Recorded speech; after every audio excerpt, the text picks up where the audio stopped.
আসসালামু আলাইকুম। স্বাগত জানাচ্ছি আমার চ্যানেল মুগ্ধস মম কিচেনে। আজকে আমি আপনাদের সঙ্গে দারুণ মজার একটি রেসিপি শেয়ার করব। আপনারা হয়তো অনেকে কুয়াকাটা, কক্সবাজার যে এরকম টাইপের লইটে মাছ ফ্রাই খেয়েছেন, কিন্তু এটা বাসায় তৈরি করা অনেকই সহজ। চলুন আজকে আমি আপনাদের সঙ্গে সেটাই শেয়ার করব। আমি এখানে প্রায় হাফ কেজির মতো লইটে মাছ নিয়েছি। মাছগুলো কিন্তু আমি একটু ধুয়ে পরিষ্কার করে নিয়েছি। এখন এগুলোকে আমি কেটে নেব। মাথা এবং পাখনাগুলোকে কেটে ফেলে দেব এবং এর গায়ে কিন্তু কিছুটা আঁচড়ে থাকে, যেটাকেও ভালো করে পরিষ্কার করে নিতে হবে। এই যে আমি মাছগুলো কিন্তু কেটে ধুয়ে পরিষ্কার করে নিয়েছি। এর গায়ে যে আঁচড়াগুলো ছিল তাও ফেলে দিয়েছি। এবার আমি একটা ছুরির সাহায্যে এই মাছের মাঝখানে একটা কাঁটা থাকে, যে কাঁটাটাকে আমি বের করে নেব।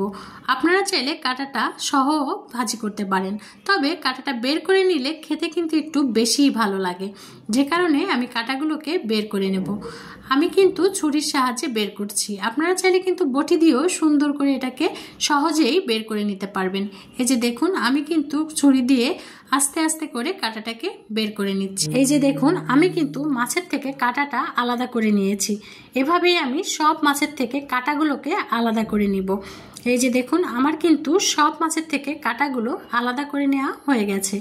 এই যে দেখুন, একটা মাছেও কিন্তু আমি কাঁটা রাখিনি। কাঁটা সহ ভেজে দেখেছি, সেটা খেতে একটুও ভালো লাগেনি আমার কাছে। তবে কাঁটাটা ফেলে দিয়ে যেটা ভেজেছি সেটা খেতে কিন্তু দারুণ মজা লেগেছে। এবার আমি একটা মশলা তৈরি করে নেব, যে কারণে আলাদা একটা বাটি নিয়ে নিয়েছি। এবার একে একে এই বাটির ভিতরে মশলা দিয়ে দেব। এখানে 1 চা চামচ আমি দিয়ে দিয়েছি রসুন বাটা, 1 চা চামচ আদা বাটা, আর হাফ চা চামচের মতো দিয়ে দিয়েছি জিরার গুঁড়া, আর দিব হাফ চা চামচের মতো ঝালের গুঁড়া, আর হলুদটা দিব পরিমাণ মতো। এই যে পরিমাণ মতো হলুদ দিয়ে দিলাম। এবার দিয়ে দেবো এখানে সামান্য একটু গরম মশলার গুঁড়া আর স্বাদ মতো লবণ। সব কিছু দিয়ে এবার দিয়ে দেব এই যে একটা মশলা, এই মশলাটা। এই ভাজা পোড়ায় যদি এই মশলাটা ব্যবহার করা হয় তাহলে ভাজা পোড়ার স্বাদটা অনেকটাই বেড়ে যায়। আর দিয়ে দেব 1 ফালি লেবু। লেবুটা চেপে সবটুকু রসই আমি এর ভিতরে দিয়ে দেব। এবার এটাকে ভালো করে একটু মাখিয়ে নেব। এই যে দেখুন, আমি কিন্তু এটাকে মশলাটাকে সব একসাথে একটু মাখিয়ে নিচ্ছি। এভাবে মশলাটা মাখিয়ে নিলে কি হবে, তাহলে এই মশলাটা মাছের গায়ে সব জায়গায় সমানভাবে লেগে যাবে, যে কারণে মশলাটা কীভাবে আলাদা মাখিয়ে নিলে ভালো হয়। এই যে আমার কিন্তু মশলাটা মাখানো শেষ। এবার আমি এর ভিতরে মাছগুলো দিয়ে দেব। এবার আমি সবগুলো মাছ এর ভিতরে দিয়ে ভালো করে মাখিয়ে নেব। এই যে আমার কিন্তু মাছগুলো দেওয়া শেষ। এবার মাখিয়ে নেব। এগুলো ভালো করে মাখাতে হবে যেন প্রত্যেকটা মাছের গায়ে মশলাটা ভালো করে লাগে। এই যে আমার কিন্তু মাখানো শেষ। এবার আমি এটাকে প্রায় আধা ঘন্টার মতো রেখে দেব ম্যারিনেট করে, তাহলে মাছের ভিতরে মশলাটা ঢুকবে। আপনাদের হাতে যদি সময় আরও বেশি থাকে তাহলে আরও বেশি সময় রাখতে পারেন। এবার আমি এখানে দিয়ে দেব হাফ কাপ চালের গুঁড়া, আর দিয়ে দিয়েছি হাফ কাপ ময়দা। তার ভিতরে দিয়ে দেবো সামান্য পরিমাণ একটু ঝালের গুঁড়া, আর সামান্য পরিমাণ একটু হলুদ, আর স্বাদ মতো লবণ। এবার এটাকে ভালো করে মিশিয়ে নিতে হবে যেন গুঁড়াটা সব জায়গায় সমানভাবে মিশে যায়। আমার ভিডিওটি যদি আপনাদের কাছে ভালো লেগে থাকে বা আপনাদের কোনো উপকারে এসে থাকে তাহলে অবশ্যই আমার চ্যানেলটিকে সাবস্ক্রাইব করবেন, আর আমার ভিডিওটিকে অবশ্যই লাইক করবেন এবং আপনাদের মূল্যবান মতামত আমার কমেন্টে জানাবেন। আমি আপনাদের কমেন্টের উত্তর দেবো ইনশাআল্লাহ। আর যদি বেশি ভালো লেগে থাকে তাহলে অবশ্যই আপনাদের পরিবার এবং বন্ধুদের সঙ্গে শেয়ার করতে পারেন। এবার আমি মাছগুলোকে কিন্তু এই পাউডারটার সঙ্গে কোট করে নিচ্ছি। একটা মাছ দিচ্ছি এবং ভালো করে চেপে চেপে এই গুঁড়াটাকে এর সঙ্গে লাগিয়ে নিচ্ছি। এভাবেই সুন্দর করে মাছটাকে কোট করে নিতে হবে।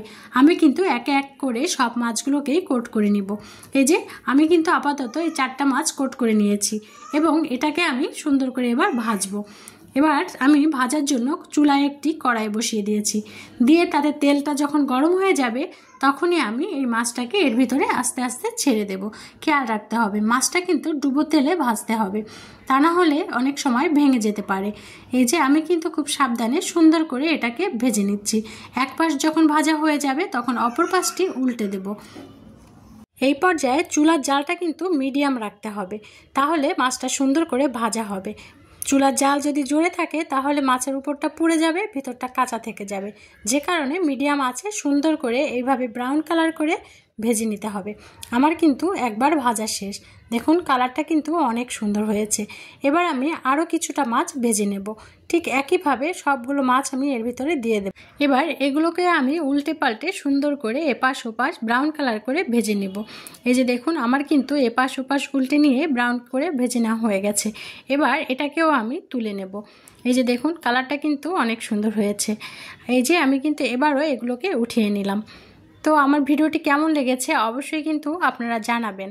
আর এই যে দেখুন আমার কিন্তু সব ভেজে নেওয়া শেষ। এটা দেখতে কিন্তু অনেক লোভনীয় হয়েছে আর খেতে এটা ভীষণ মজা। আপনারা অবশ্যই এটা বাসায় তৈরি করবেন আর কেমন হয়েছে তা কিন্তু আমাকে অবশ্যই জানাবেন। আর এটা কিন্তু একদম ক্রিস্পি, দেখুন একদম মচমচে আর ভেতরটা কিন্তু একদম জুসি। দেখুন দেখলেই বুঝতে পারবেন কতটা ইয়াম্মি হয়েছে এটা। সত্যি এটার স্বাদ কিন্তু অনেক অনেক বেশি ভালো। সবাই ভালো থাকবেন। আল্লাহ হাফেজ।